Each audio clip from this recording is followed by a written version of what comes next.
अपन पढ़ रहे थे बच्चों धातु और अधातु में डिफरेंस। ठीक है, आज हम यही पढ़ेंगे धातु और धातु में डिफरेंस क्या है। ये तुमने 10th क्लास में बहुत अच्छे से पढ़ा भी होगा और 11th में भी इसी को हम पढ़ रहे हैं। बहुत इंपॉर्टेंट क्वेश्चन है, लेकिन गुणों के आधार पर पढ़ेंगे, जैसे भौतिक अवस्था, चालकता, तन्यता, मिश्र धातु, धातुओं में क्या होती है और धातु में क्या होती है। ठीक है, आपने धातुएं तो देखी होंगी किस टाइप की होती हैं। जैसे मैं एग्जांपल दूं धातुओं के, तो कॉपर, गोल्ड, सिल्वर, है ना, चांदी, ये सब क्या है, धातुएं हैं। और सोडियम, पोटेशियम, लिथियम, जितनी भी हमने एस ब्लॉक की पढ़ी हैं सब धातु होती हैं। पी ब्लॉक अधातु में आता है। अधातुएं कौन सी होती हैं, फ्लोरीन, क्लोरीन, ब्रोमीन, आयोडीन, है ना, और नाइट्रोजन, ऑक्सीजन, सल्फर, ये सब क्या है, अधातुएं आती हैं। अब आती है बात कि अवस्था कैसी होती है धातुओं और अधातुओं की। तो आप सब जानते हो कि धातुओं की भौतिक अवस्था कैसी होती है, ठोस होती है। तो धातुएं ठोस होती हैं। कैसी होती हैं, ठोस। और अधातुएं कैसी होती हैं, तीनों अवस्थाओं में पाई जाती हैं, ठोस, द्रव और गैस। लेकिन ये ध्यान रखना, धातुओं में एक पारा, पारा मतलब Hg, एक ऐसी धातु है जो कि द्रव अवस्था में पाई जाती है। ये अपवाद है, यानी मैं कह सकता हूं कि पारे को छोड़कर सभी धातुएं ठोस अवस्था में पाई जाती हैं। लेकिन अधातुएं ठोस भी होती हैं, द्रव भी होती हैं और गैस भी होती हैं। ये तीनों अवस्थाओं में पाई जाती हैं, ठोस, द्रव और गैस।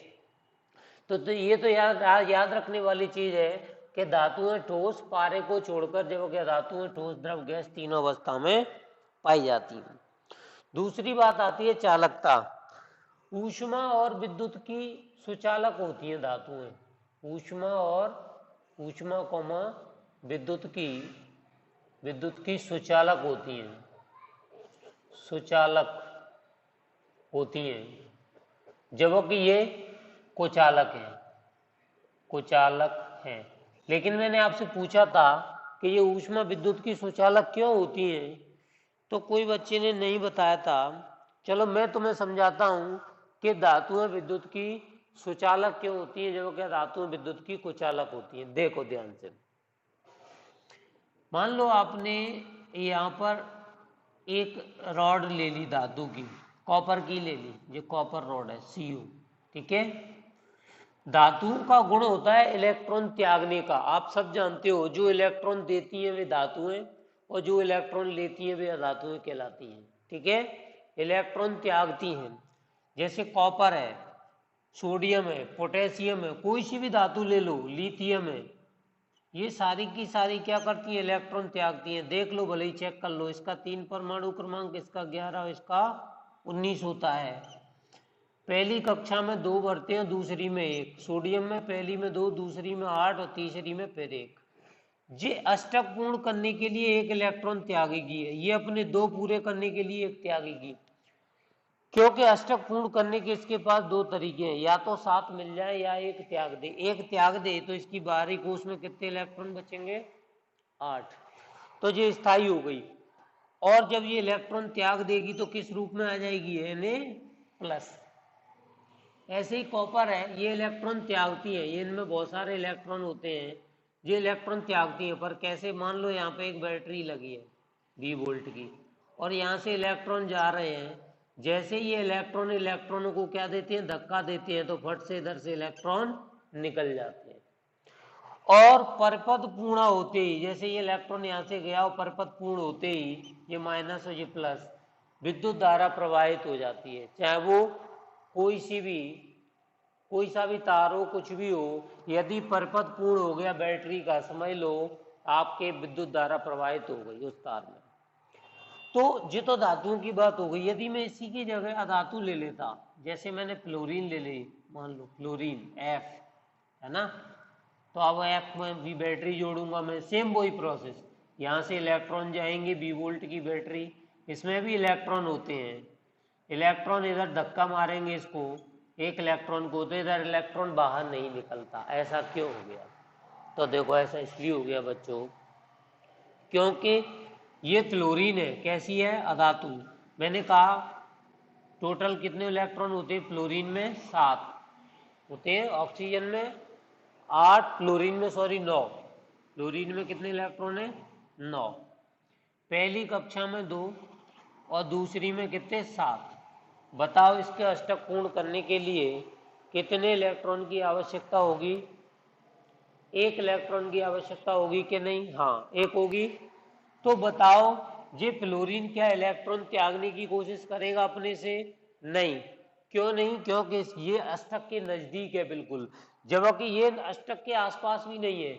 इसको पूरा करने के लिए 7 इलेक्ट्रॉन चाहिए, जबकि बैटरी एक बार में 1 भेज रही है, 2 भेज रही है ज्यादा से ज्यादा। तो जैसे ही बैटरी धक्का मारती है तो जरा से धक्के से इसके इलेक्ट्रॉन बाहर निकलते हैं, क्योंकि इसकी प्रकृति कैसी है? इलेक्ट्रॉन त्यागने की। ये धातु है ना। और वैसे भी ये इलेक्ट्रॉन बिल्कुल रखा ही है त्यागने के लिए, कोई इससे कह तो दे एक बार निकलने को, तुरंत निकलेगा। ऐसे ही बैटरी क्या करती है? धक्का देती है, हल्का सा पुश करती है इलेक्ट्रॉन को। जैसे ही इलेक्ट्रॉन को पुश किया, इलेक्ट्रॉन बाहर निकल गया, परपथ पूर्ण हो गया। जबकि इसमें ऐसा नहीं हो रहा, धक्का तो इसमें भी बैटरी का इलेक्ट्रॉन दे रहा है इसको, पर इसकी प्रकृति कैसी है? ये इलेक्ट्रॉन देने की नहीं, ये इलेक्ट्रॉन चाह ही रही थी कि कहीं से मुझे इलेक्ट्रॉन मिल जाए। और जैसे ही फ्लोरीन को बैटरी का 1 इलेक्ट्रॉन मिलता है तो ये अपने बाहरी कोश में कितने इलेक्ट्रॉन पूरे कर लेती है? 8।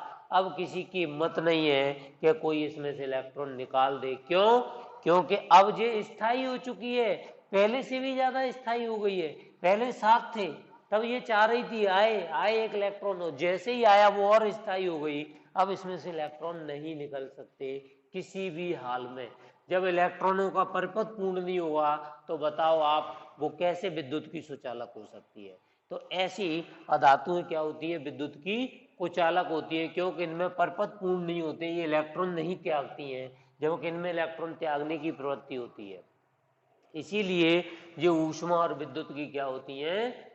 कुचालक होती हैं, जबकि धातुएं ऊष्मा विद्युत की सुचालक होती है। बोलो बच्चों, ये कंसेप्ट समझ में आया? सबको आ गया? कमेंट में लिखो, कमेंट में लिखो। हाँ चलो, मुझे पता तो चले आ गया कि नहीं। अब जी तुमने 10th में तो रटा होगा, मैं मानता हूँ, जानता हूँ कि 10th में कोई नहीं समझाता तुम्हें ये सब चीजें, ये तो तुम रट के आए हो। 10th में मैं बता रहा हूँ 98 और 99% रट के ही बनती है, लेकिन 12th में परसेंट रट के कभी नहीं बन सकती, कभी बना ही नहीं सकते, क्योंकि किताब होती है इतनी मोटी, और एक नहीं होती जितनी एक किताब तुम्हारी 12th में 11th में है उतनी 10th की सारी किताबें होती हैं। तो क्या बताओ संभव है 11 12 को रटना? संभव नहीं है। जो हमारी एक यूनिट खत्म होती है उतने में तो पूरा विज्ञान खत्म हो जाता है तुम्हारा। होता है 80 70 पेज की एक यूनिट है, जितना विज्ञान का पेज भरते होंगे उतनी तो तुम्हारे एक यूनिट में पेज भर रहे हैं। तो संभव नहीं है कि तुम हर चीज को रट पाओ। कुछ चीजें याद रखने के लिए होती है, वो मैं तुम्हें बता देता हूँ कि इनको याद रखो, कोई फॉर्मूला आ गया, लेकिन हर लाइन हर चीज को रटोगे तो कभी केमिस्ट्री तो क्या कोई भी सब्जेक्ट पूरा याद नहीं कर पाओगे, याद नहीं रख पाओगे। इसीलिए कोशिश करो हमेशा समझने की, ठीक है? एनी प्रॉब्लम बच्चों?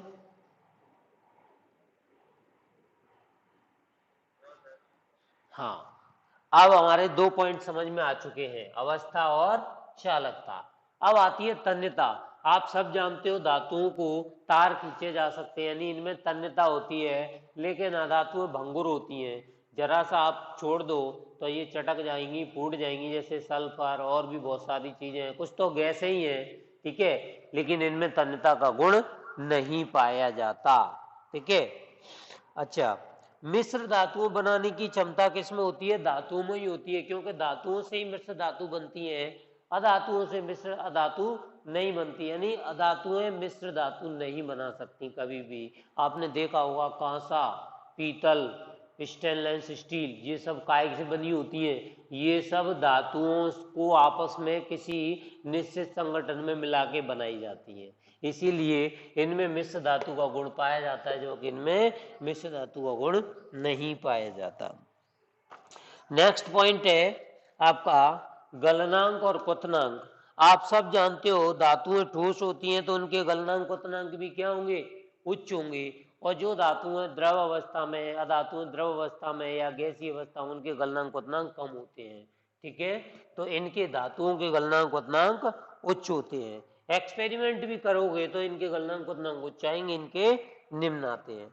अब आता है धन विद्युतीय गुण या ऋण विद्युतीय गुण। देखो धन विद्युतीय या ऋण विद्युतीय, तो इनमें कौन सा गुण पाया जाता है धातुओं में, धातुओं में धन विद्युतीय गुण हो जाता है, क्योंकि ये धन आवेश बनाती हैं, इलेक्ट्रॉन निकालती हैं, तो कौन सा गुण हो गया, धन विद्युतीय गुण, यानी धनवान होती है, इलेक्ट्रॉन की धनी होती हैं, इन पे इलेक्ट्रॉन की कमी नहीं होती, बल्कि ये इलेक्ट्रॉन त्यागने की कोशिश करती हैं। और ये ऋण विद्युतीय होती हैं, मतलब ये इलेक्ट्रॉन हमेशा लेती हैं, कर्जा ले नहीं चाहती हैं, जो कर्जा लेता है वो ऋण विद्युतीय, जो कर्जा देता है वो धन विद्युतीय। तो ये देती हैं इलेक्ट्रॉन, इसीलिए तो विद्युत की क्या थी, सुचालक, और इनमें धन विद्युतीय गुण पाया जाता है। तुमसे कभी कोई पूछे कि धातुएं कैसे गुण रखती हैं, धन विद्युतीय, धातुएं कैसा गुण रखती हैं, ऋण विद्युतीय, क्योंकि ये इलेक्ट्रॉन लेती हैं तो इन पर ऋण आवेश आता है, ये इलेक्ट्रॉन देती हैं तो इन पर धन आवेश आता है। आप किसी को पैसा दोगे तो धनवान कहलाओगे, आप किसी से पैसा लोगे तो आपके पास कर्ज आएगा, माइनस आएगा। समझ गए, बोलो।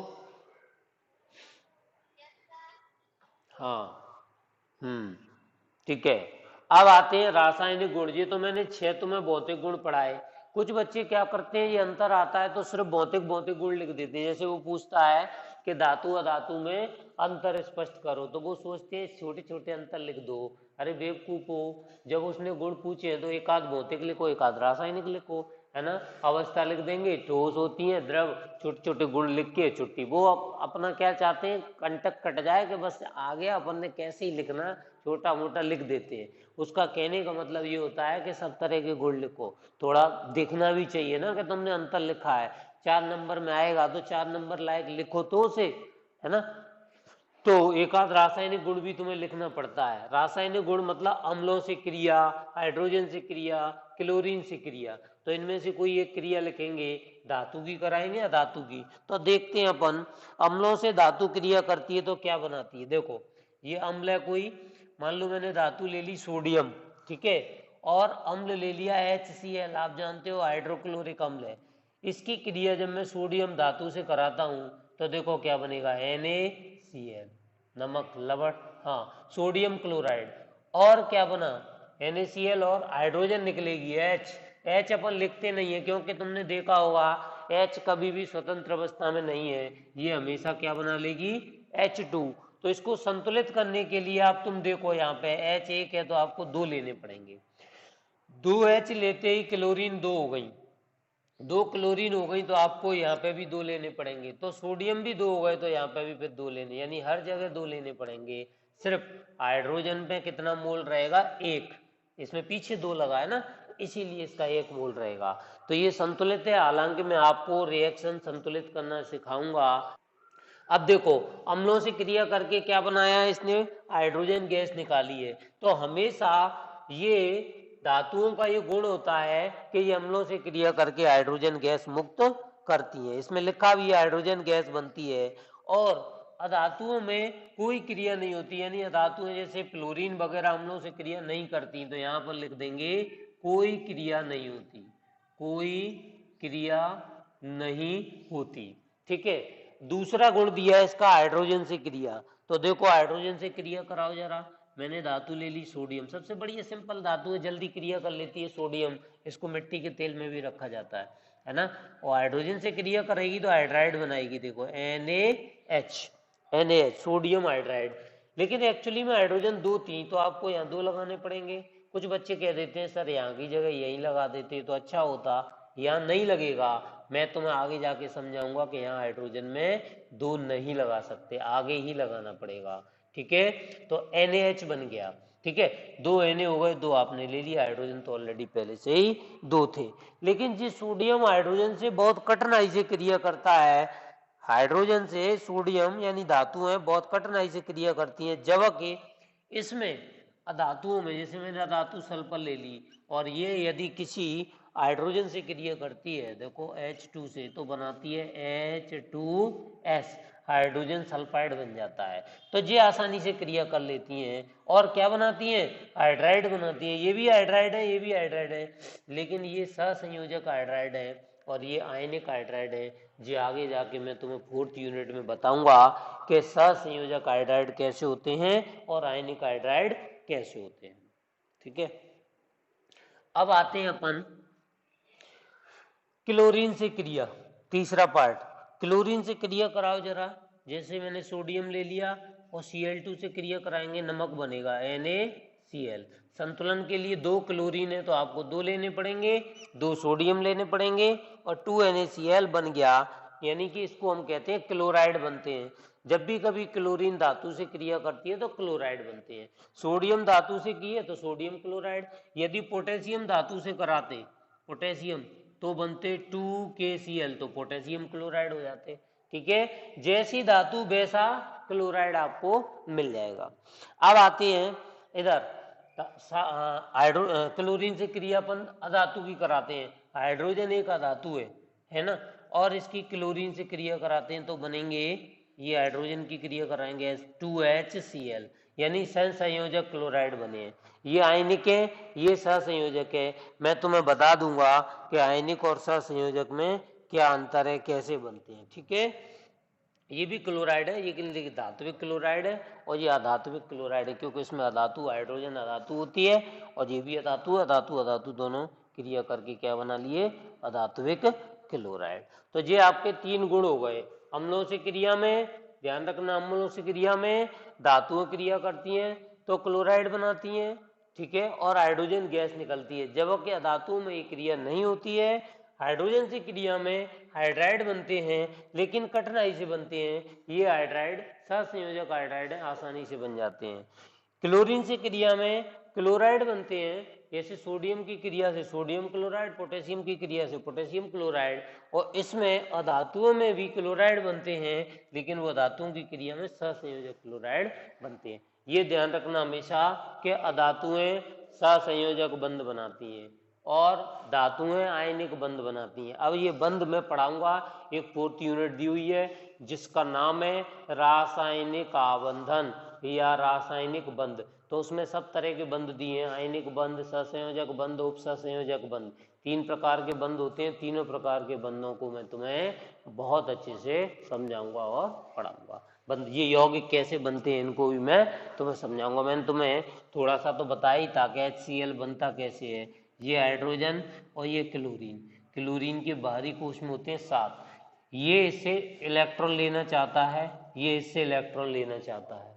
ठीक है, जब ये दोनों एक दूसरे को इलेक्ट्रॉन साझेदारी करते हैं, यानी हाइड्रोजन क्लोरीन से, क्लोरीन हाइड्रोजन से, तो बीच में सहसंयोजक बंध बन जाता है। इन दोनों के बीच में साझेदारी हो गई। इस तरह से मैं तुम्हें बंध भी समझाऊंगा।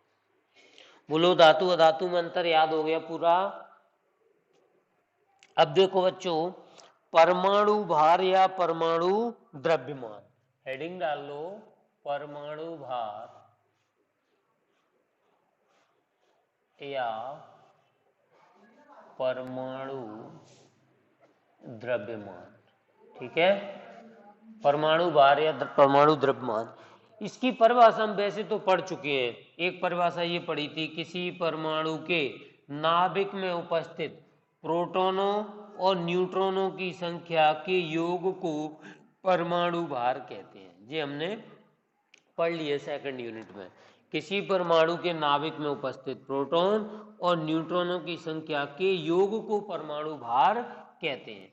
लेकिन ये डेफिनेशन यहाँ तक ये तो सीमित है, वो ये पूछ रहा है परमाणु भार कैसे निकलता है, यानी हाउ टू कैलकुलेट परमाणु भार या परमाणु द्रव्यमान। कैसे आप परमाणु एटॉमिक मास और एटॉमिक मास को कैसे फाइंड करोगे, माने उसको परिभाषित भी करो। ठीक है, एक तो ये परिभाषा है, इन दोनों को जोड़ दो, लेकिन भैया प्रोटॉन और न्यूट्रॉन भी नहीं पता होंगे, तब तुम परमाणु भार कैसे निकालोगे? किसी का वेट कैसे बता सकते हो? कार्बन, हाइड्रोजन, ऑक्सीजन, फ्लोरीन, तो ये कैसे निकला आज तुम ये सीखोगे। या शिवपुरी में कोई नहीं सिखाता इस चीज को कि इनके परमाणु भार कैसे निकलते हैं। ठीक है, आज मैं तुम्हें इसी चीज सिखाता हूँ कि परमाणु भार कैसे निकलते हैं और इसकी परिभाषा क्या होगी। आईयूपीएसी के अनुसार, आईयूपीएसी एक पद्धति है जिसे अंतरराष्ट्रीय पद्धति कहते हैं हिंदी में, अंतरराष्ट्रीय पद्धति। अंतरराष्ट्रीय पद्धति यानी पूरे वर्ल्ड में इनकी बात मानी जाती है, जो ये कह देती है पद्धति वैसा ही होता है। पहली बात तो अनर्गल चीजें तो कहेगी नहीं, कुछ जो जिनका प्रूफ ना हो ऐसी चीजों की तो कहेगी नहीं, जिनका प्रूफ होता है उसी की कहेगी पद्धति, क्योंकि पूरे वर्ल्ड में इनकी जो कह दिया, जो वर्ड बोल देती हैं कि ऐसा ऐसा होता है तो वो होता ही है, ये मान के चलो।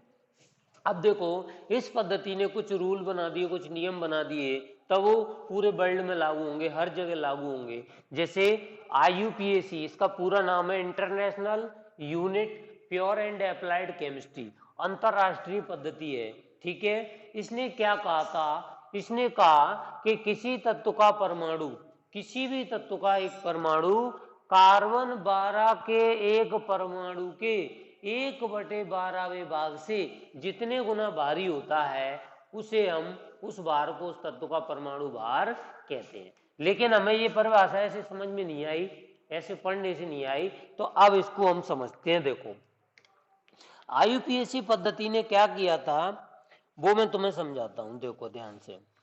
ठीक है, ध्यान से समझना। आईयूपीएसी पद्धति का कहना यह था कि हम इनके भार निकालें। जैसे आप जानते होंगे हाइड्रोजन का भार 1 है ना, मैं ऐसे लिख रहा हूँ, हाइड्रोजन का भार कितना होता है 1, मैं क्रमांक नहीं लिख रहा। हीलियम का 2, लिथियम का 3, नहीं, हीलियम का 4, लिथियम का 7, बेरिलियम का 9, बोरॉन का 11, कार्बन का 12 है ना, बेरिलियम 4 9, बोरॉन 5 11, कार्बन 6 12, नाइट्रोजन का 14, ऑक्सीजन का 16, फ्लोरीन का 19, इस तरह से। अब ये भार काय में मापे जाते हैं? ये मापे जाते हैं एएमयू में, atomic mass unit, AMU. AMU किसी का भी भार होता है वो एटॉमिक मास यूनिट में मापा जाता है, एएमयू।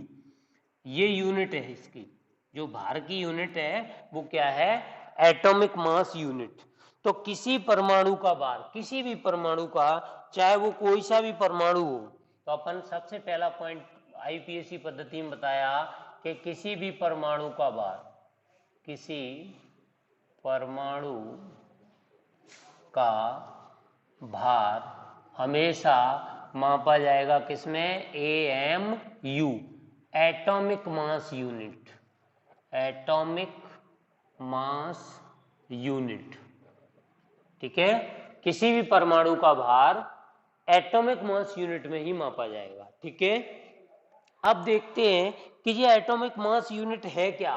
इसको उन्होंने, वैज्ञानिकों ने मान लिया आईयूपीएसी पद्धति में, जो international system of unit, union तो होती है एक यूनियन जिसमें बहुत सारे वैज्ञानिक बैठे होते हैं, वो बनाते हैं इस टाइप के नियम।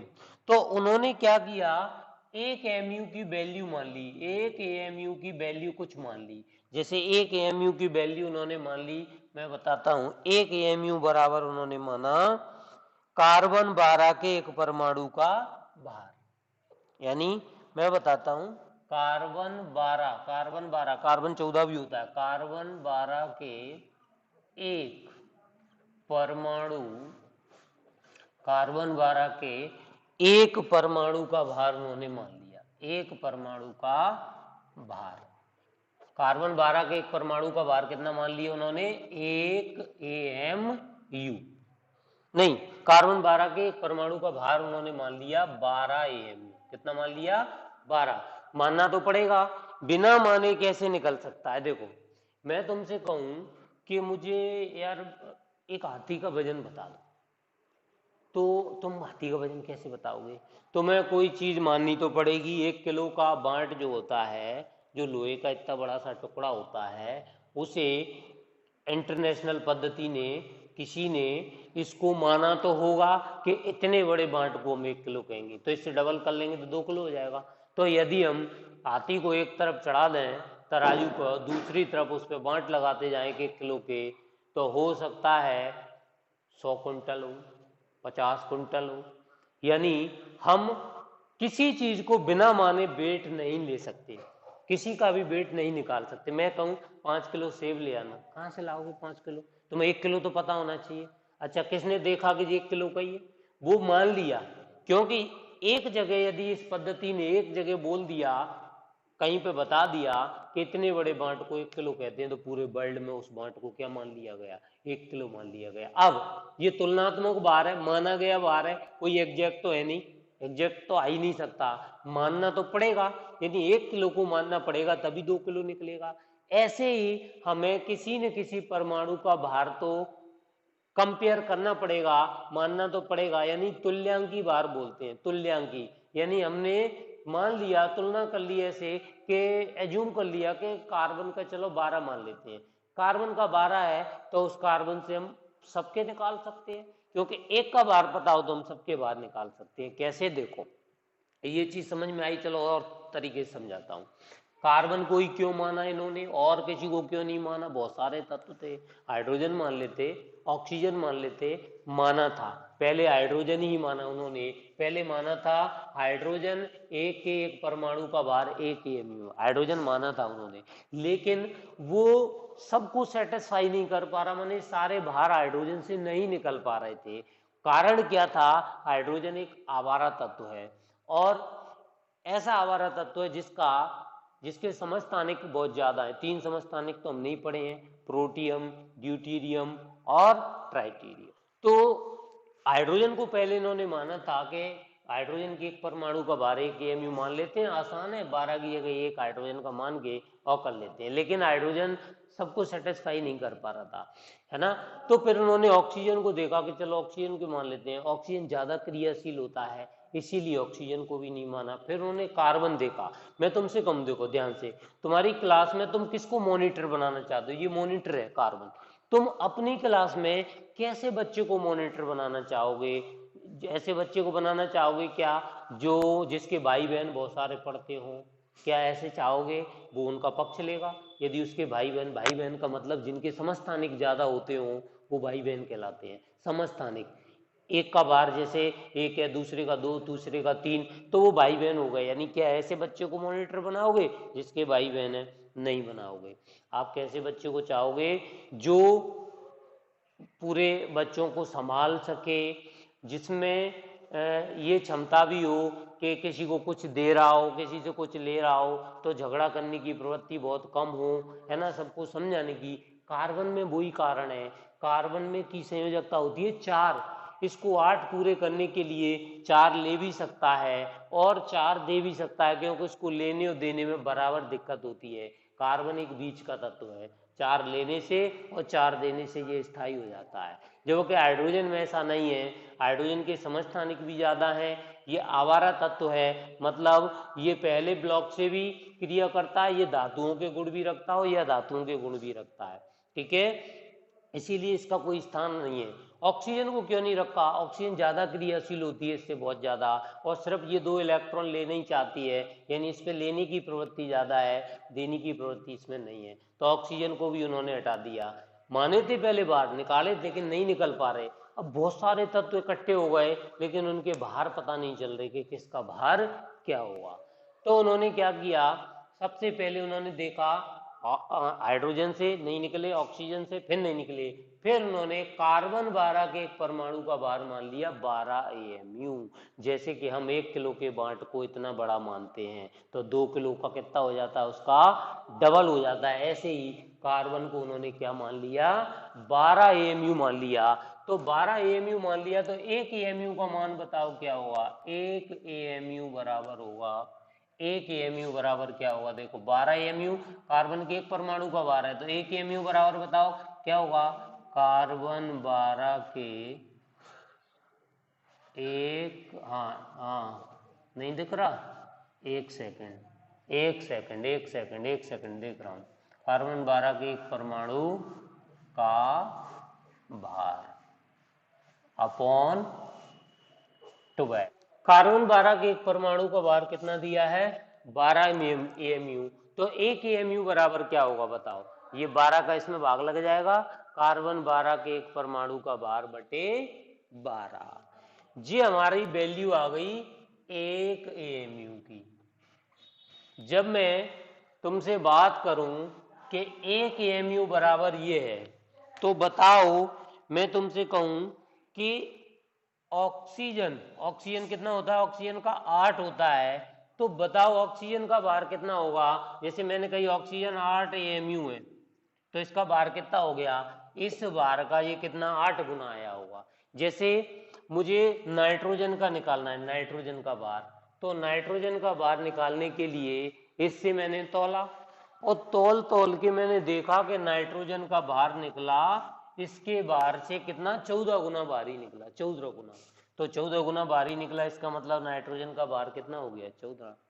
यदि ऑक्सीजन का निकाला तो उसका 16 गुना भारी निकला, तो ऑक्सीजन का भार कितना मान लिया गया, 16।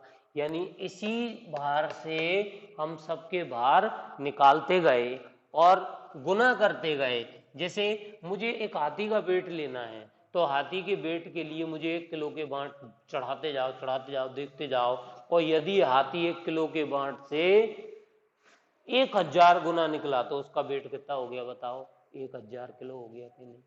ऐसे ही मुझे एक सिलेंडर का वेट लेना था, सिलेंडर मान लो 15 किलो का है, मुझे मालूम नहीं है कितना, तो बताओ मैं सिलेंडर का वेट कैसे लूंगा, 1-1 किलो के बांट में गुना करता जाऊंगा, 2 गुना है 3 गुना, सिलेंडर 15 गुना निकला, इसका मतलब सिलेंडर का वेट कितना हो गया, 15 किलो। ऐसे ही इस बार से मैं अन्य को तौलता गया, देखता गया, इससे जितने गुना भारी निकला वो क्या कहलाएगा, उसका भार कहलाएगा। अब देखो इसकी डेफिनेशन क्या है, किसी तत्व के एक परमाणु का, किसी तत्व का एक परमाणु, किसी भी तत्व का एक परमाणु कार्बन 12 के एक परमाणु के 1/12 भाग से, 1/12वें भाग से जितने गुना भारी होगा, यानी 2 गुना भारी होगा तो 2 हो गया, 4 गुना भारी होगा तो 4, जितने गुना भारी होगा वह संख्या उसका परमाणु भार कहलाती है। देख लो कार्बन 12 के एक परमाणु का भार उसने कितना माना था, 12 AMU, तो एक AMU की वैल्यू कितनी हो गई, कार्बन 12 के एक परमाणु का भार बटे 12। अब मैं ये पहले क्या है, एक परमाणु का भार निकाल नहीं सकते थे, ऐसी कोई मशीन नहीं थी कि कार्बन के एक परमाणु को तौलो और उसका भार आ जाए। लेकिन अभी के युग में एक स्पेक्ट्रोमीटर आ गया है जिसके थ्रू हम कार्बन 12 के एक परमाणु का भार ज्ञात कर सकते हैं।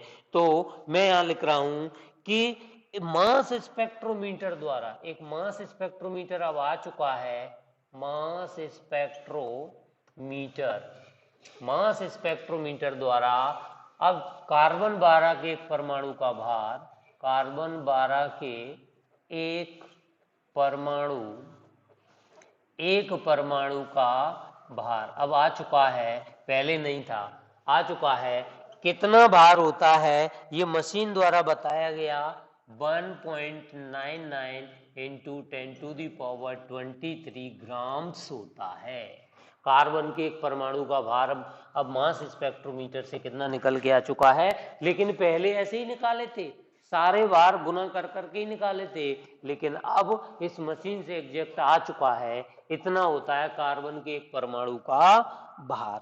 तो बताओ एक परमाणु का भार इतना है, तो एक AMU की वैल्यू क्या आएगी बताओ, एक AMU बराबर, मैं कार्बन 12 के एक परमाणु के भार को यहाँ रख दूं 1.99 10⁻23 अपॉन 12 ग्राम, 12 का भाग दे दो तो एक AMU की वैल्यू आ जाएगी, 12 का भाग दे दो 1.66 इंटू 10⁻⁻24 ग्राम, भाग देते इतना आ गया एक AMU।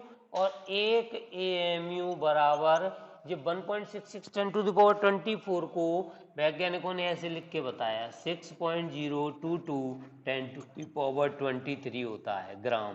देखो ये चीज और ये चीज बिल्कुल एक ही है, यानी इसका एक में भाग दोगे तो यही आएगा और घात 23 की जगह ऊपर कितनी हो जाएगी, -24। यानी मैंने उल्टा सॉल्व कर दिया, इससे ये आता है तो इससे ये आता है। ये मैंने क्यों किया, इससे हमें एक फायदा है, देखो एक फॉर्मूला निकल के आएगा जो ओटी में आता है, 1/, इस संख्या को हम क्या बोलते हैं पता है, इस संख्या को हम बोलते हैं एवोगैड्रो संख्या, माने Na, एवोगैड्रो संख्या।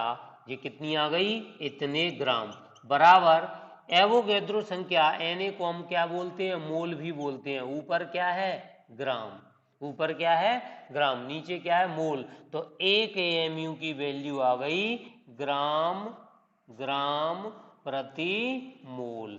कभी भी तुम्हें 1 AMU के बराबर लिखना हो तो आप लिख देना 1 AMU बराबर होता है 1 ग्राम प्रति मोल। ठीक है।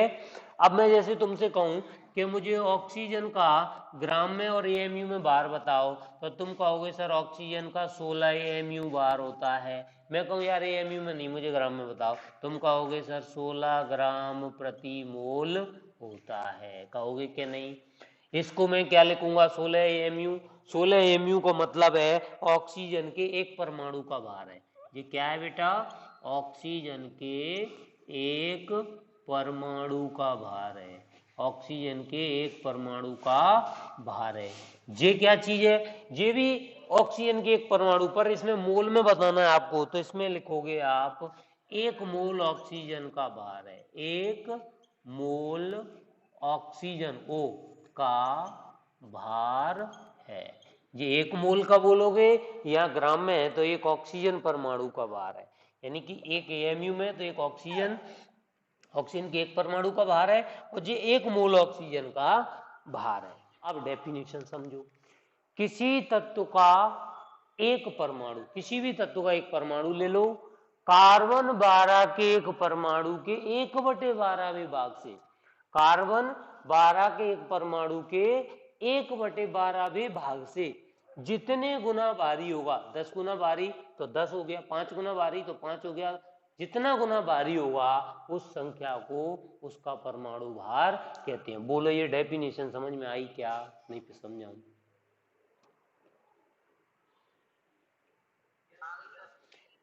आ गई तो भी एक बार और समझो, देखो और समझो, एक बार और समझो। किसी तत्व का एक परमाणु, जैसे मान लो मैंने ऑक्सीजन का एक परमाणु ले लिया, ठीक है, मैं अब ऑक्सीजन का देखता हूं,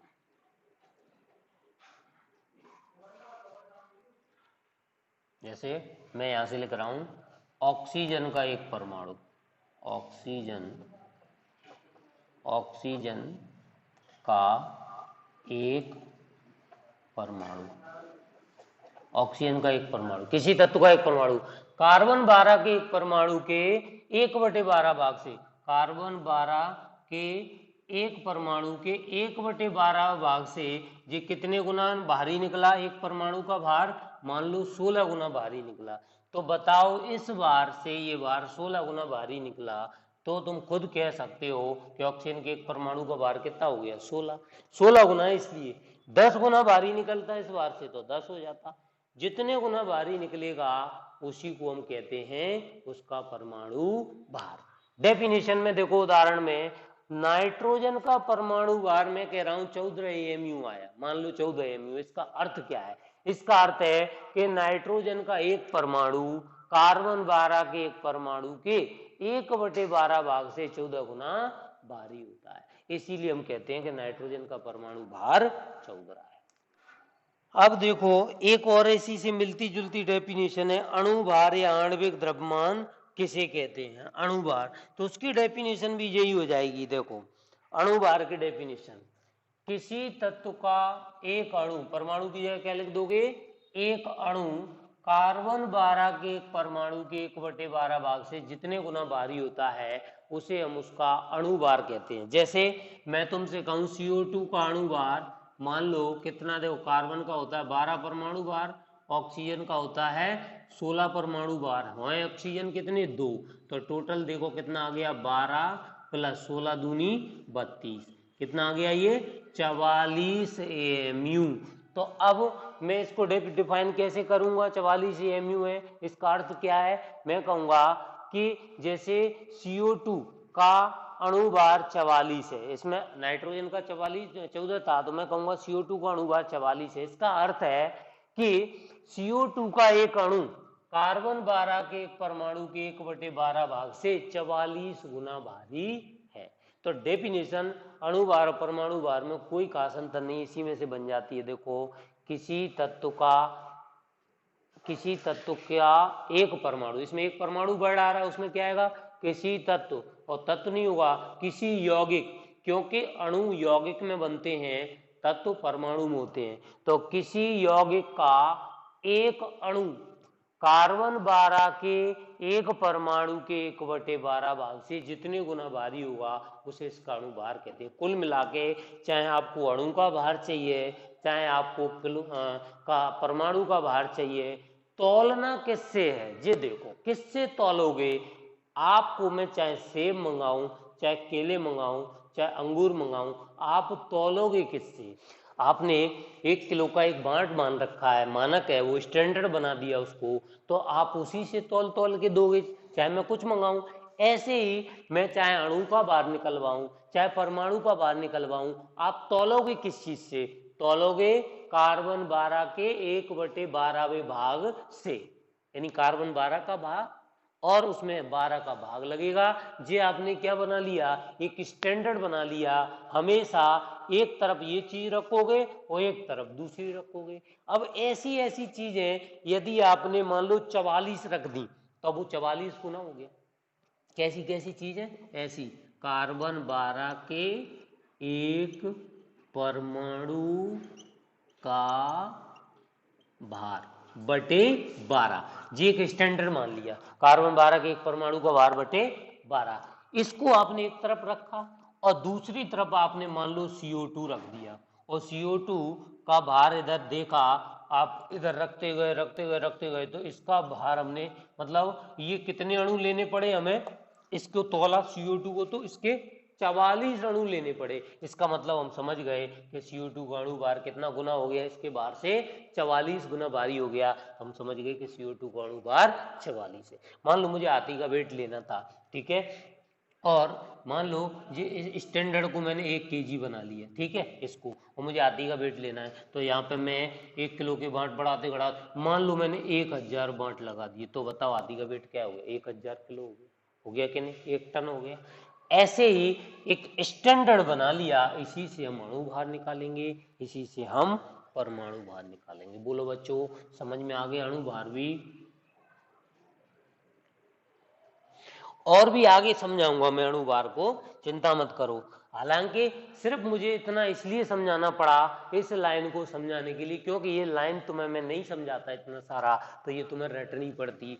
और अक्सर यहाँ शिवपुरी के टीचर मैंने देखे हैं, इस लाइन को नहीं, या तो पढ़ाते ही नहीं है, और पढ़ाएंगे तो इसको समझाएंगे नहीं, ये कहेंगे ऐसी की ऐसी रट लो, याद कर लो। किसी तत्व का एक परमाणु कार्बन 12 के एक परमाणु के 1/12 भाग से जितने गुना भारी होता है वह संख्या उसका परमाणु भार कहलाती। क्योंकि ये समझाने के लिए बुक में कुछ खास दिया नहीं है, सिर्फ बुक में ये डेफिनेशन दिया, एक फॉर्मूला दिया है बस, और कुछ भी नहीं है।